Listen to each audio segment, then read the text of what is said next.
Mordecai కనబడుతున్నాడు. అలాగే ఎస్తేరు గ్రంథము 2వ అధ్యాయం 20వ వచనంలో చూసినట్లయితే, ఎస్తేరు మొర్దెకై యొక్క పోషణమందున కాలమున చేసినట్టుగానే ఇప్పుడును అతని మాటకు ఆమె లోబడుచుండును గనక మొర్దెకై తనకు ఆజ్ఞాపించిన ప్రకారం ఎస్తేరు తన జాతినైనను తన వంశమైనను తెలియచేయకుండెను. హల్లెలూయా. అమ్మా, నువ్వు రాజుగారి దగ్గరికి వెళుతున్నావు, ఒకవేళ రాణి అవుతావేమో, అయినా కానీ ఇదిగో నేను నీకు ఒక మాట చెప్తున్నా, ఎక్కడా మన వంశం గురించి తెలియకూడదు, ఎక్కడా మన జాతి గురించి తెలియకూడదమ్మా, నువ్వు దాన్ని జాగ్రత్తగా దాయాలి, నేను నీకు ఆజ్ఞాపిస్తున్నానని చెప్పి మరి తన పినతండ్రిగా ఉన్నటువంటి మరి దత్తత చేసుకున్నటువంటి మొర్దెకై ఏం చేస్తున్నాడంటే ఆజ్ఞాపిస్తున్నాడు. ఆ మాటకి ఎస్తేరు ఏమైందంటే లోబడింది. అలాగే మంచి చెడులు ఆమెకి జ్ఞాపకము చేస్తూ ఉన్నాడు, ఆజ్ఞాపిస్తున్నాడు. ఆ మాటకి విధేయతను ఆమె చూపిస్తుంది. ఈనాడు మనం కూడా దేవాలయంలోకి వచ్చాక నీ కులం ఏంటని ఎవరిని అడగకూడదు, నీ వంశం ఏంటని ఎవరిని అడగకూడదు. దేవాలయంలో ఎప్పుడు కూడా జాతి గురించి కానీ వంశము గురించి కానీ రాకూడదు.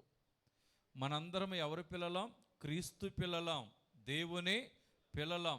వృత్తుల పేరిట కులములు వచ్చాయి, వృత్తుల పేరిట వచ్చినాయి, కులములు వచ్చినాయి. మనం పెట్టుకున్నావు ఈ కులాలు. మానవులంతా మనం అందరము ఒకటే. మనం చేసే వృత్తులను బట్టి కులాలు వచ్చాయి. మామూలుగా పూల మాలలను కట్టువారిని మాల అన్నారంటండి, దేని స్తోత్రం. బంగారు పని చేసేవారిని కంసాలి అన్నారంటండి, దేని స్తోత్రం. అట్లా ఒక్కొక్కరికి ఒక్కొక్క వృత్తిని బట్టి పేర్లు వచ్చినాయి.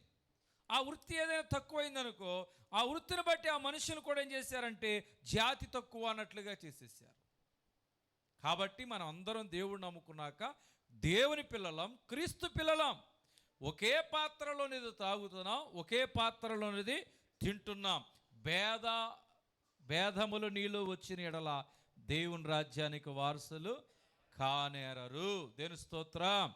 కాబట్టి మనలో భేదములు అనేది వచ్చింది అనుకో, నువ్వు ఎక్కడికి వెళ్ళవు? దేవుని రాజ్యానికి వెళ్ళవు.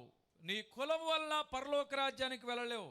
క్రీస్తు రక్తము చేత కడగబడితేనే పరలోక రాజ్యంలోనికి నీవు వెళతావు. ఇదిగో ఫలానా వారు, ఫలానా కులం వారు, ఇదిగో ఫలాని జాతి వారు అని ఎప్పుడు కూడా మీరు సంభాషించకూడదు.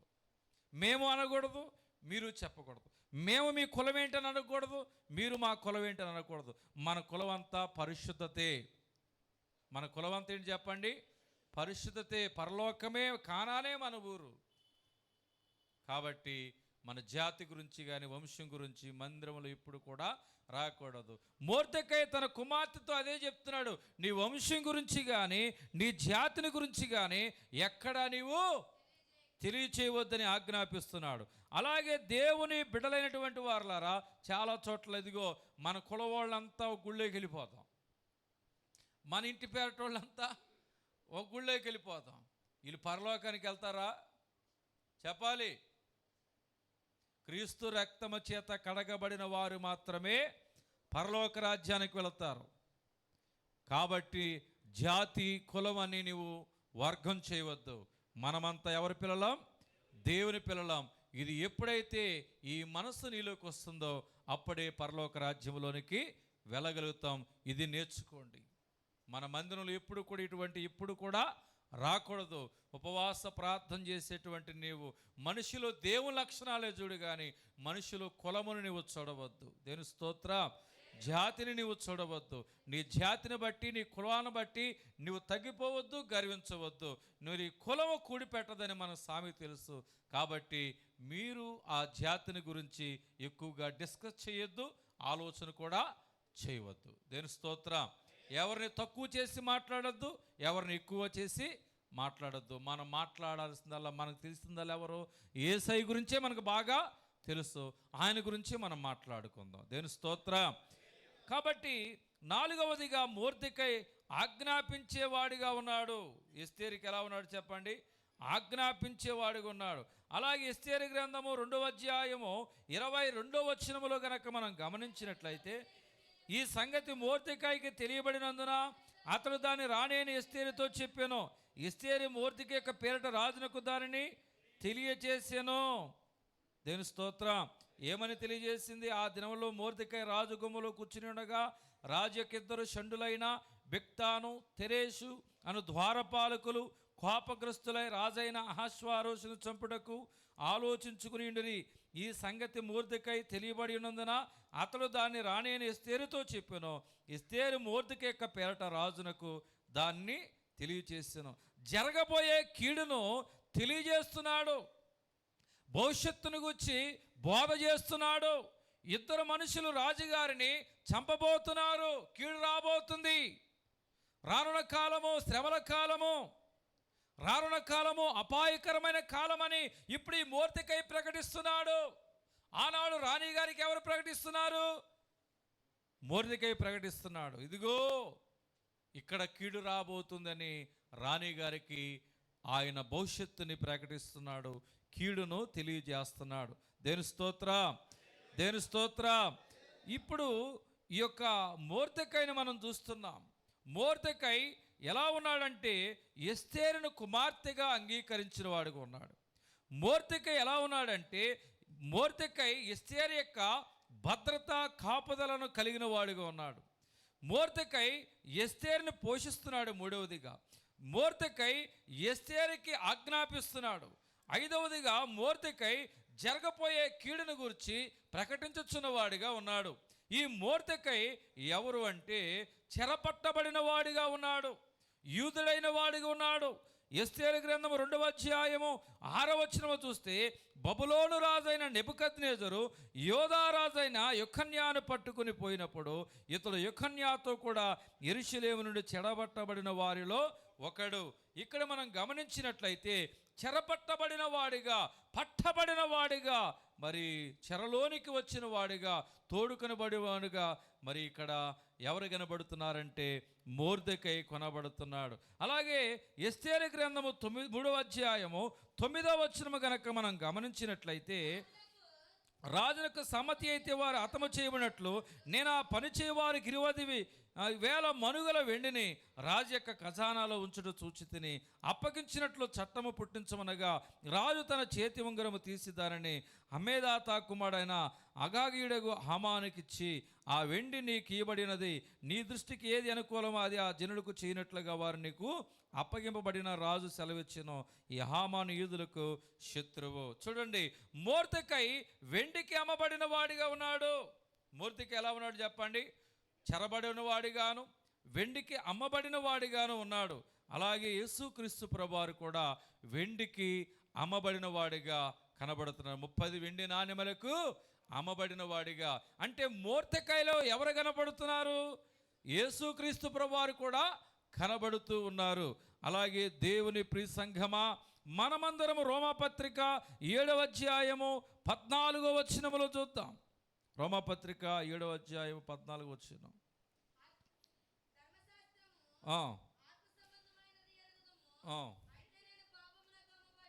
అయితే నేను పాపమునకు అమ్మబడి శరీర సంబంధి ఉన్నాను. దేని స్తోత్రం. అక్కడ వెండికి అమ్మబడ్డాడు, యేసుక్రీస్తు ప్రభువారు వెండికి అమ్మబడ్డాడు. మనము దేనికి అమ్మబడ్డాం? పాపమునకు అమ్మబడిన వారమై ఉన్నాం. దేని స్తోత్రం. అంటే అమ్ముడుపోయిన వారిగా ఉన్నాం, చెరలోనికి వెళ్ళిపోయిన వారిగా ఉన్నాం, విడుదల లేని వారిగా ఉన్నాం. మొర్దెకై అమ్మబడిన వాడిగా ఉన్నాడు. ఎస్తేరు గ్రంథం 5వ అధ్యాయము 9వ వచనము చూడగలిగితే, ఇదే నా మనవి అనియు నా కోరికలను ఆ దినమందు హామాను సంతోషించి మనోల్లాసము గలవాడై బయలువెళ్ళి రాజు గుమ్మము నుండి మొర్దెకై తన్ను చూచి అతడు లేచి నిలవకయు కదలకయు ఉన్నందున మొర్దెకై మీద బహుగా కోపించెను. దేని స్తోత్రం. అహష్వారోషు రాజు గారు ఎవరంటే ఎస్తేరు రాణి గారి యొక్క భర్త. ఈయన ప్రత్యక్ష రాజ్య పరిపాలనలో ఉన్నాడు, పరోక్ష రాజ్య పరిపాలన ఉంటాడు.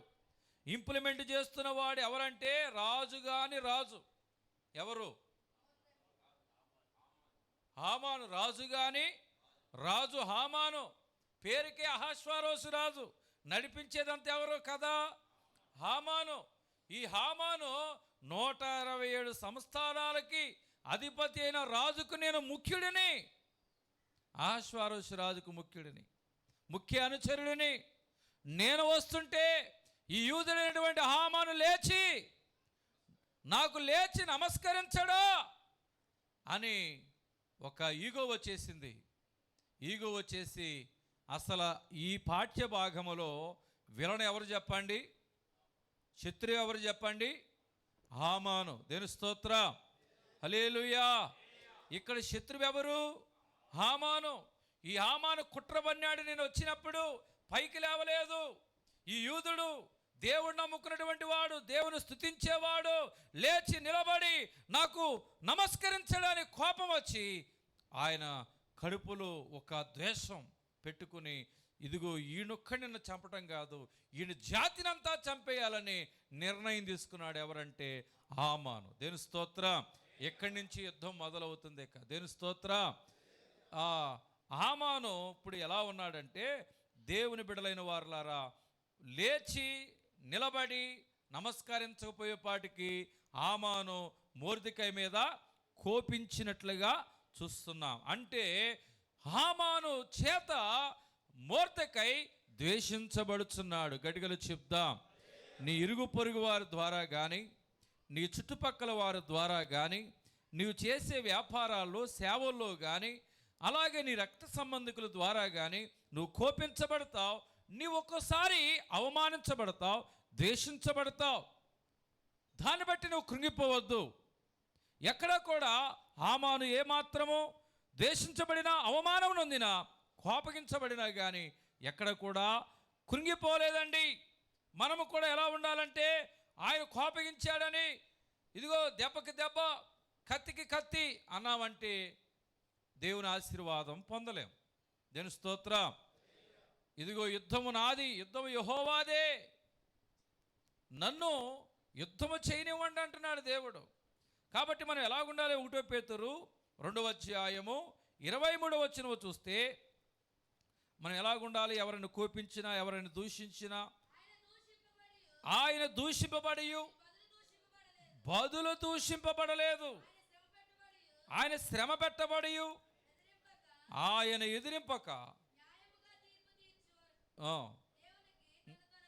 న్యాయముగా తీర్పు తీర్చు దేవునికి తన్ను తాను అప్పగించుకున్నాడు. దేని స్తోత్రం, హల్లెలూయా.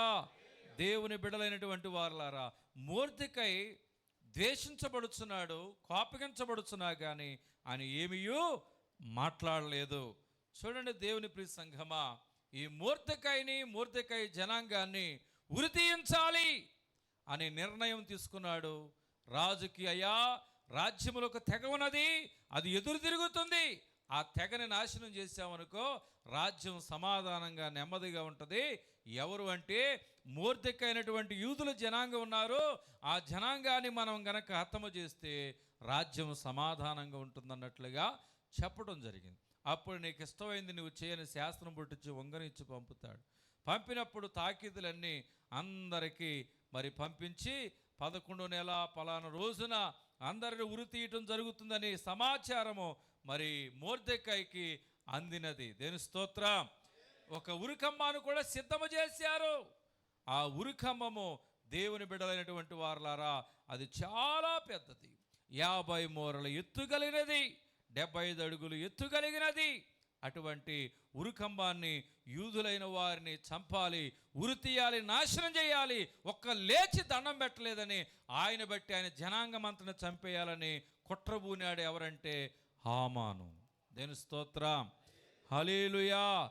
దేవుని ప్రియ సంగమా, ఇటువంటి పరిస్థితిలో ఉన్నాడు. ఎవరు చెప్పండి? మొర్దెకై. మనందరికీ బాగా తెలిసింది ఏంటంటే, ఎస్తేరు అని 3 రోజులు ఉపవాస ప్రార్థన చేసి తన స్వజనాంగాన్ని కాపాడిందన్నారు. ప్రత్యక్షంగా పరోక్షంగా చేసినవాడు, నిలబడినవాడు, కాపాడుకున్నవాడు ఎవరు? ఎస్తేరు రాణితో పాటు పోరాడింది ఎవరు తెలుసా? ప్రాణాల సైతం లెక్క చేయకుండా నిలబడింది ఎవరో తెలుసా? మొర్దెకై. కనబడకుండా పోయాడు. కనపడిందల్లా మనకెవరు చెప్పండి? ఎస్తేరు రాణి. ఈ జనాంగాన్ని రక్షించుకోవాలని తాపత్రయపడింది ఎవరు? ఆరాటపడింది ఎవరు? మొర్దెకైయే. చూద్దాం అది కూడా నిదానంగా. చూడండి ఆ ఎస్తేరు గ్రంథం 3వ అధ్యాయము 2వ వచనం కాంచి మనం చూడగలిగితే, కాబట్టి రాజు ఆ, ఆ, ఆ, ఆ, అందరూ నమస్కరిస్తారంట. ఎవరికి? హామానికి. మొర్దెకై వంగకయు నమస్కారం చేయకయు ఉండగా. హల్లెలూయా. ఈయన యూదుడు, ఈయన క్రైస్తవుడు. మీ అందరూ అనుభవించే ఉంటారు. అందరికీ గిన్నెలో పెట్టుకుంటా వస్తూ ఉంటారు, చూస్తారు. ఇటు తినడుగా ఏం చేస్తారు చెప్పండి? అరే నువ్వు తినవగారా లే అంటారు. దేవుని స్తోత్రం. ముందుగానే నేను గుర్తించేస్తారు. అంటే నువ్వెవరివి? క్రైస్తవుడివి. ఇక్కడ మూర్తికి ఎవరు? క్రైస్తవుడు, యూదుడు. హల్లెలూయా. దేవుని స్తుతించేవాడు. ఎక్కడ కూడా ఆయన ఒకవేళ పెడితే దాన్ని ఏం చేసేవాడంటే ఏమాత్రం కూడా చేయి పట్టేవాడు కాదంట. ఏమాత్రం కూడా చేయి పట్టేవాడు కాదంట. ఆయన భక్తి విషయంలో, దేవుని విషయంలో రాజీ లేని భక్తి చేశాడు మొర్దెకై. గడిగలు చెప్దాం. తత్తరబెత్త భక్తి చేయలా, గంతులేసే భక్తి చేయలా, రాజీ లేని భక్తి. దేవుడు భక్తి అంటే ఒక నిష్ఠతో నేను చేయాలని, ప్రాణం పోయినా పర్లేదు, మరణమా విజయమా, మరణమా విజయమా, ఈ రెండే. చచ్చిపోనన్నా చచ్చిపోతా, లేకపోతే గెలనన్నా దేవుని కొరకు గెలుస్తా, కానీ దేవుని కొరకు నేను రాజీ పడను. ఆయన నమ్మిన నిబంధన అగ్ని ఏంటంటే, పైన ఆకాశం అందు కానీ, క్రింద భూమి అందు కానీ, భూమి క్రింద ఉన్న నేల యందు కానీ దేని రూపమునకైనా నేను సాగిలపడను, నమస్కరించను, పూజింపకూడదని దేవుని వాక్యం చెప్పబడింది, ఆజ్ఞ. మనుషులు కూడా మనం డొల్లి నమస్కారాలు పెట్టకూడదు. అర్థమైందంటారా? మనుషులు కూడా డొల్లి నమస్కారాలు మనం పెట్టకూడదు. ఇక్కడ ఈ అన్యుడికి లేచి ఆయన ఏమాత్రమైనా కానీ నమస్కారం చేశాడా? చేయలా. రాజీ లేని భక్తి చేసిన వాడు, ప్రాణాలు సైతం కూడా లెక్క చేయని వారు ఎవరంటే దానియేలు కనబడుతున్నాడు, షడ్రక్ మెషక్ అబద్నిగోలు కనబడుతున్నారు. బంగారు ప్రతిమకు మేము నమస్కరించము, చావనైనా చేస్తాము కానీ మేము నమస్కరించమన్నారు. ఇదిగో మనుషులకు మేము సాగిలపడమని దానియేలు. చూడండి, ఆయన సింహాలబోనికని వెళ్ళటానికి సిద్ధపడ్డాడు కానీ ఎక్కడ కూడా రాజీ పడలేదు. మొర్దెకై కూడా మనుషులని ఆశ్రయించలా, మనుషులకు నమస్కరించలా. ఆయన ఎవరి ఆజ్ఞకు లోబడి భయము కలిగి బ్రతుకుతున్నాడంటే దేవుని ఆజ్ఞకు లోబడి పైన ఆకాశం అందు కానీ, క్రింద భూమి యందు కానీ, భూమి క్రింద ఉన్న నేల యందు కానీ దేని రూపమునకైనాను సాగిలపడకూడదు, నమస్కరించకూడదు, పూజింపకూడదు అని ఆజ్ఞను ఎరిగి హామానికి 2 చేతులు జోడించి ఆయన నమస్కారమో చేయలా, వంగి నమస్కారమో చేయలేదు. రాజీ లేని భక్తి చేస్తున్నాడంటే మొర్దెకై నిజమైన యూదుడిగా బ్రతికాడు, మొర్దెకై నిజమైన క్రైస్తవుడిగా బ్రతికాడు. మనము ఏకం పాకం కాకూడదు. నిజమైన క్రైస్తవుడిగా నువ్వు బ్రతకగలిగితే కష్టకాలంలో దేవుని పక్షంగా నిలబడి నిన్ను గెలిపిస్తాడు. ఆమెను చెప్దాం. నిన్ను విడిచిపెట్టడు అనాథగా. ఆమెను చెప్దాం. నువ్వు 2 పడవల మీద కాలి వేసి ప్రయాణం చేస్తే నీ జీవితం మునిగిపోతుంది, నష్టాలే చూస్తావు. ఉంటే ఈ పడవ మీద ప్రయాణం చేయి, లేకపోతే ఈ పడవ మీద ప్రయాణం చేయి. 2 పడవల మీద అటో పాలు ఇటో కాలేసి ప్రయాణం చేసావనుకో, ఒకటి ఇట్లాకెళ్తుంది, ఒకటి ఇట్లాకెళ్తావు, నువ్వు సముద్రంలో మునిగిపోయి చచ్చిపోతావు. దేవుని స్తోత్రం. హల్లెలూయా. నిజమైన క్రైస్తవుడిగా బ్రతకండి.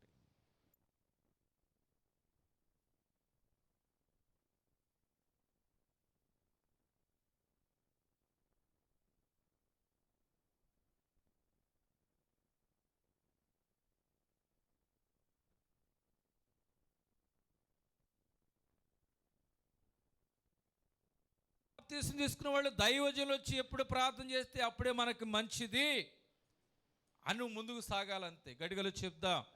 ఇక్కడ కూర్చున్నారు చాలామంది, అయ్యా గృహప్రవేశం చేసుకోవాలి, మీకు ఎప్పుడు కుదురుద్ది అనే మీకు నచ్చిన రోజు చెప్పండి. మీకు ఎప్పుడు కుదురుద్దో అప్పుడే పెట్టండి, అప్పుడే మేము గృహప్రవేశము చేసుకుంటాం. ఆ అమావాస్య ముందు రోజు పెడతాం, మీ ఇష్టం అయ్యా. ఆ అమావాస్య రోజున పెడుతున్నాం, మీ ఇష్టం అయ్యా అన్నవాళ్ళు కూడా ఉన్నారు. వెళ్ళి చేసి వచ్చాం కూడా. గట్టిగా చెప్దాం.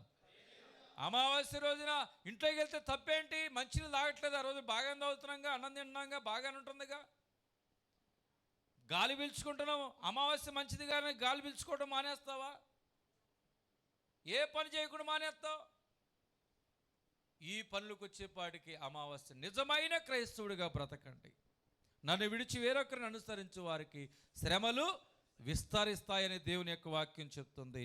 ఈ మొర్దెకై ఎలా ఉన్నాడు?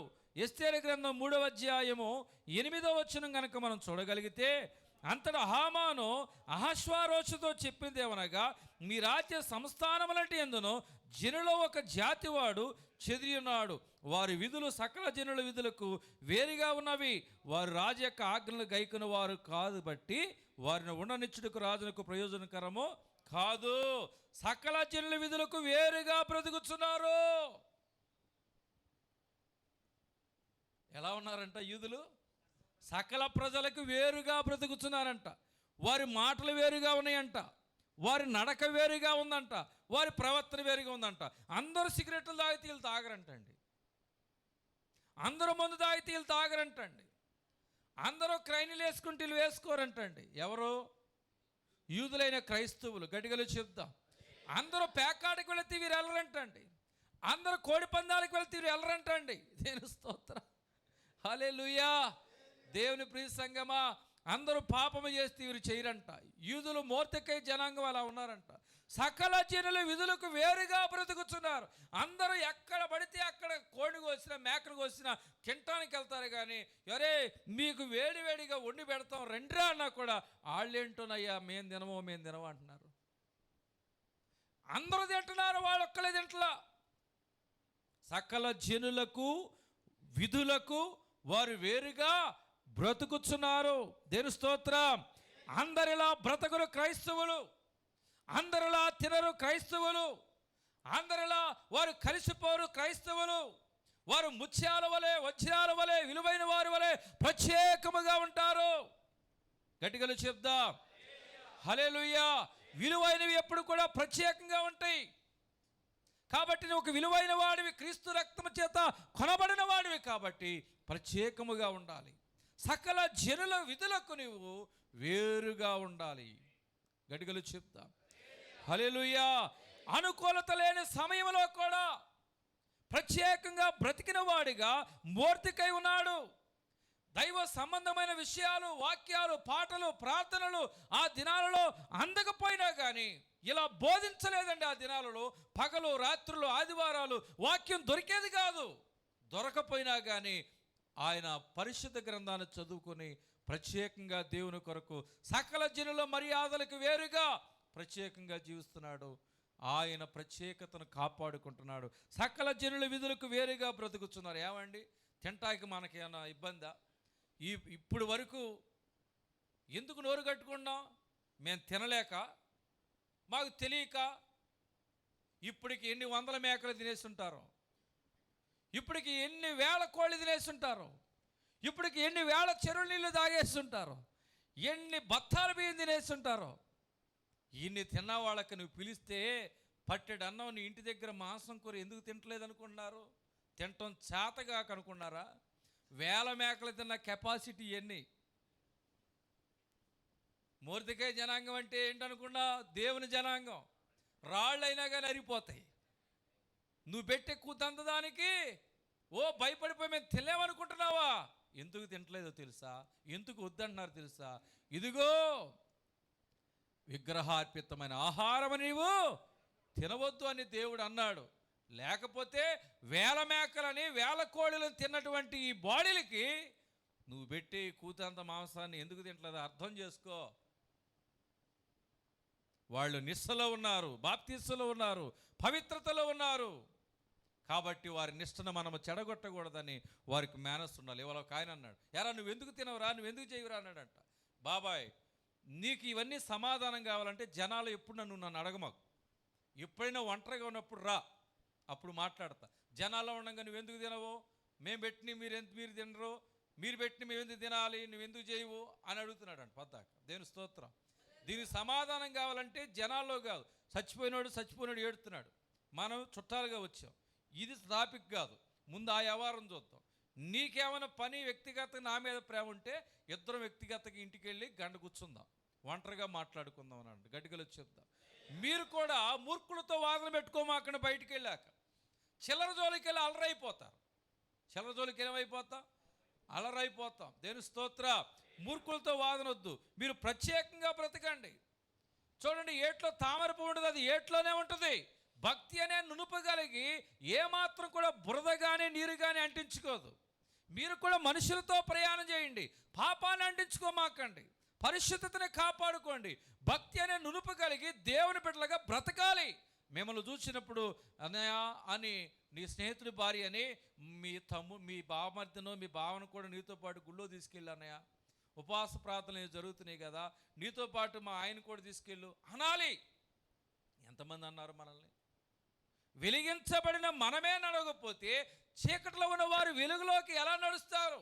మనలోనే మార్పు రాకపోతే, మనమే లోకంతో కలిసిపోతే లోకంలోని వారు ఎలా వస్తారు? వీడు అక్కడ ఉంటారు, ఇక్కడ ఉంటారు. ఒక ఆయన అన్నాడు, ఏమండి ఇదిగో మీ దేవుడిని నమ్ముకున్న వాళ్ళు భోజనానికి రారని చెప్పి, మేము పూజలు చేసుకున్న వాళ్ళు మాత్రమే ఇగో ఒక 150 మంది వస్తారనుకుని, వీళ్ళు గుళ్ళోకి వెళ్తున్నారు, వీళ్ళు రారనుకుని మేము భోజనాలు చెప్పేసాం అందరితో పాటు. చెప్పపోతే చెప్పలేదు అంటారని చెప్పి వాళ్ళకు కూడా భోజనాలు చెప్పేసి మేము 150 మందికే ప్రిపేర్ చేసుకున్నామయ్యా, ఈ మిగతా 100 మంది గుళ్ళకు పోతున్నారని చెప్పి వాళ్ళకు కూడా చెప్పిన వారు ఎట్టయినా రారని ఉద్దేశంతో చెబితే ఈ 100 మంది కూడా వచ్చి పడ్డారంట.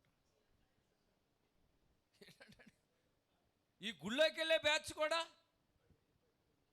ఇదేం ప్రార్థన, ఇదేం లోకం అనండి. మీ ప్రార్థన వాళ్ళు రారనుకుని మేము ఏదో చెప్పలేదని వరుసకి చెప్పాము.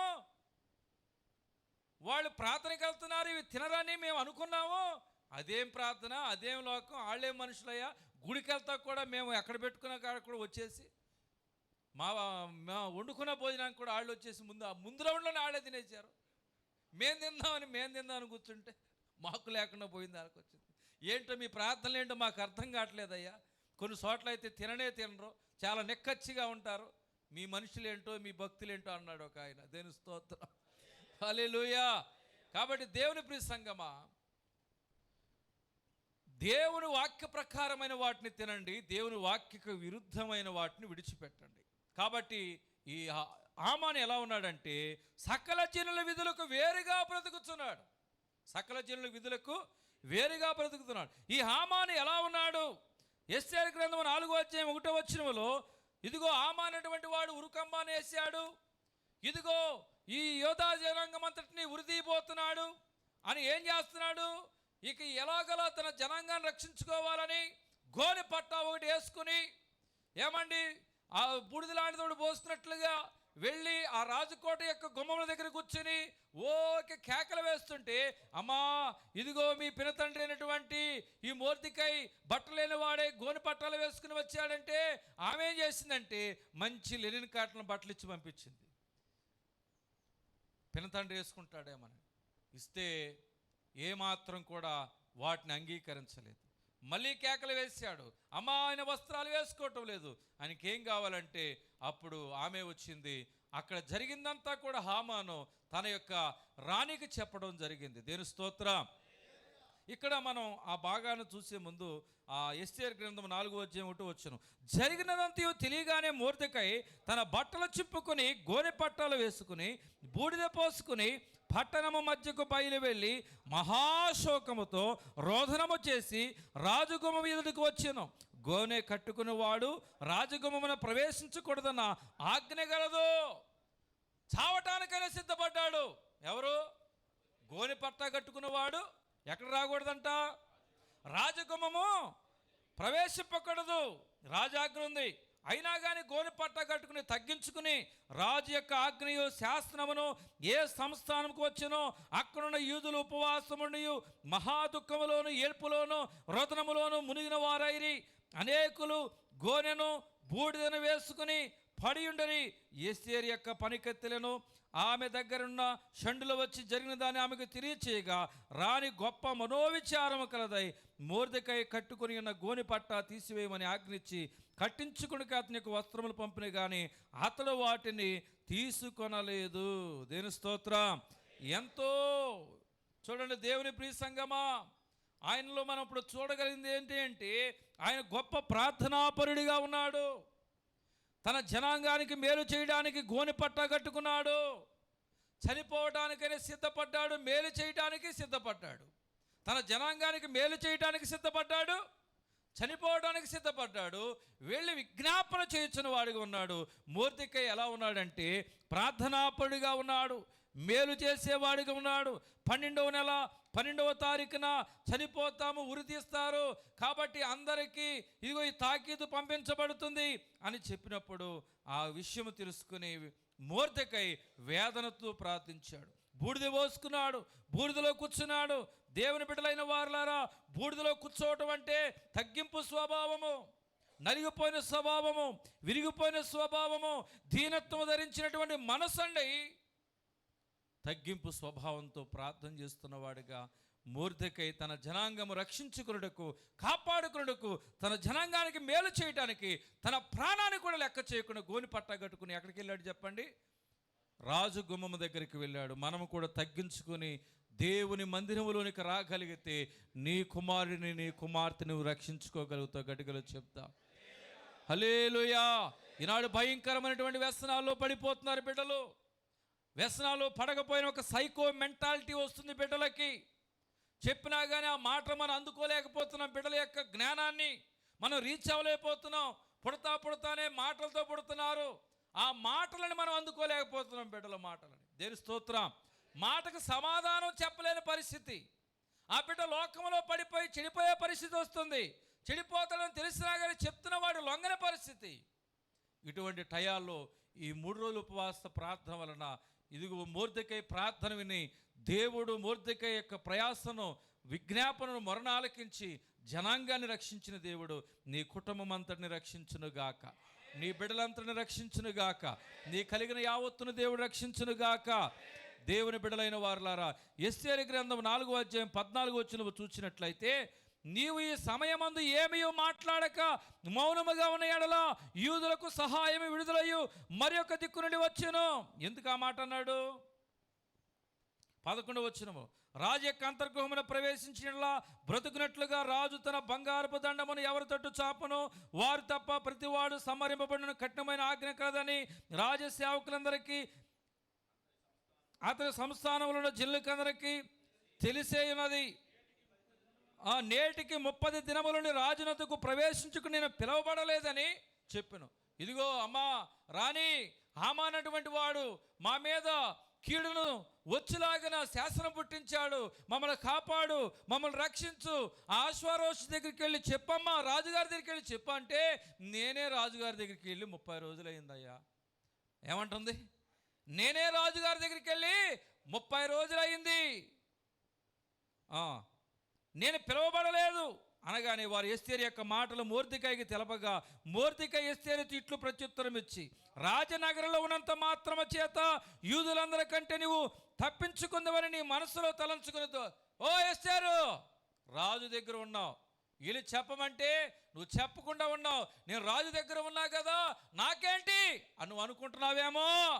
ఇదిగో రాజనగరంలో ఉన్నంత మాత్రమున యూదులందరికంటే నీవు తప్పించుకుందావని నీ మనసులో నువ్వు తలంచుకోవద్దు. మేమే చచ్చిపోయే లెక్కొస్తే నువ్వు కూడా యూదురాలువే, నువ్వు కూడా చచ్చిపోతావు, జాగ్రత్త.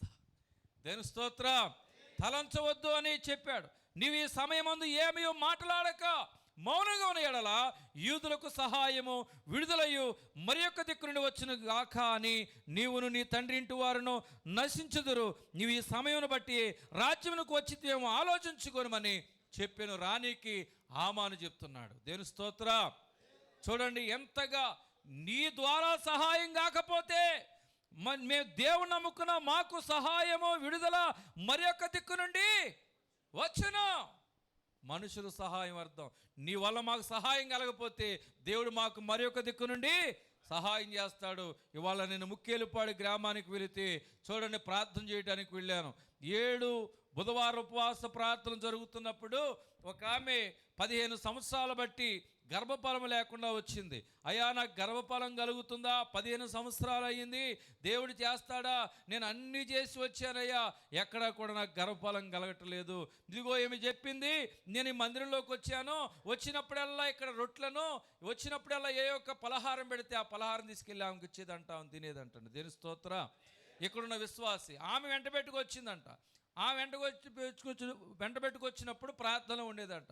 దేవుడి యొక్క ఉచితమైన కృపను బట్టి ఆ 15 సంవత్సరాల ఆ స్త్రీకి, గర్భం లేని స్త్రీకి దేవుడు అంటే ఒక మగబిడ్డని ఇచ్చాడంట. 1 నెల రోజులు అయిందంటండి. ఇప్పుడు దేవుడు చేసిన కార్యానికి చెప్పులు కొట్టి ఆయన నామాన్ని మహిమపడతాం. గడిగలు చెప్దా. ఒక దిక్కు నుండి కాకపోతే ఇంకో దిక్కు నుంచి దేవుడు ఏం చేస్తాడు? సహాయం చేస్తాడు. ఎవరు చేశారు ఆమెకు సహాయం? దేవుడు చేశాడండి. ఇదిగో ఎస్తేర్ రాణి, నీ వల్ల సహాయం కలగపోతే మాకు ఇంకో దిక్కు నుంచి దేవుడు మాకు సహాయం చేస్తాడన్న. అట్లాగే దేవుడు వారికి సహాయం చేస్తున్నాడు. ఎస్తేర్ గ్రంథము చూడండి, ఇక్కడ మూర్తికి ఎలా కనపడుతున్నాడంటే గొప్ప విశ్వాస వీరుడిగా కనపడుతున్నాడు. ఎస్తేర్ గ్రంథము 6వ అధ్యాయము 12వ వచనము చూడండి. తర్వాత మొర్దెకై రాజగుమ్మమునొద్దకు వచ్చెను. అయితే హామాను తల కప్పుకుని దుఃఖించుచు తన ఇంటికి త్వరగా వెళ్ళిపోయాను. దేవుని బిడ్డలైనటువంటి వారులారా, ఇక్కడ మనం గమనించినట్లయితే ఈ మాట విన్న తర్వాత రాణిగారు రాజుగారి దగ్గరికి వెళ్ళింది.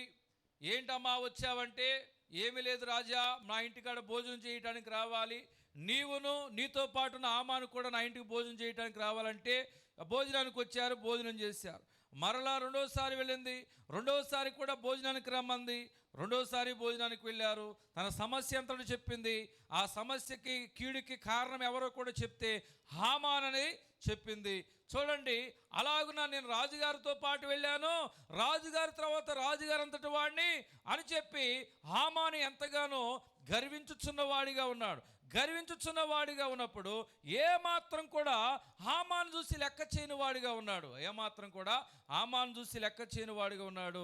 ఎవరంటే మొర్దెకై. చూడండి 6వ అధ్యాయము 12వ వచనంలో కనుక చూడగలిగితే, మొర్దెకై రాజగుమ్మమునొద్దకు వచ్చెను.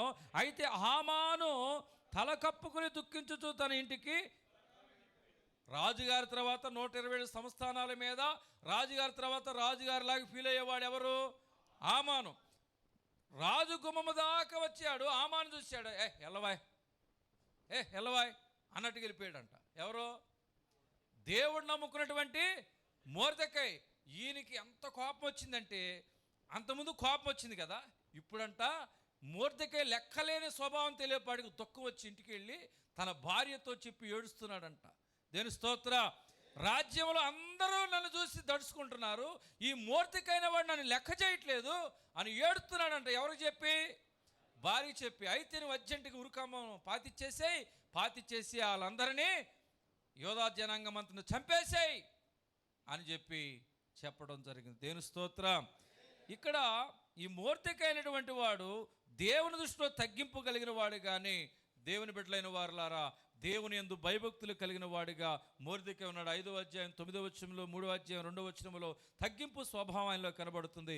ఎస్తేరు గ్రంథము 8వ అధ్యాయము 9 నుంచి 8వ అధ్యాయం 9 నుంచి 10 వచనాలు కనుక చూడగలిగితే, ఆయన 23వ దినమందు రాజు యొక్క వ్రాతగాండ్రు పిలువబడి మొర్దెకై ఆజ్ఞాపించిన ప్రకారమంత యూదులకును హిందూ దేశము మొదలుకుని కూషు దేశం వరకు వ్యాపించిన 127 సంస్థానములను అధిపతులకును అధికారులకును ఆయా సంస్థానంకు దాని వ్రాతను బట్టి దాని భాషను బట్టి తాకీదులు వ్రాయబడును. రాజైన అహశ్వరోషు పేరిట తాకీదులు మొర్దెకై వ్రాయించి రాజు ఉంగరముతో ముద్రించిన గుర్రముల మీద, అనగా రాజనగరానికి పెంచబడిన బీజస్వముల మీద అంచెగాండ్రనెక్కించి తాకీదును వారి చేత పంపెను. దేని స్తోత్ర.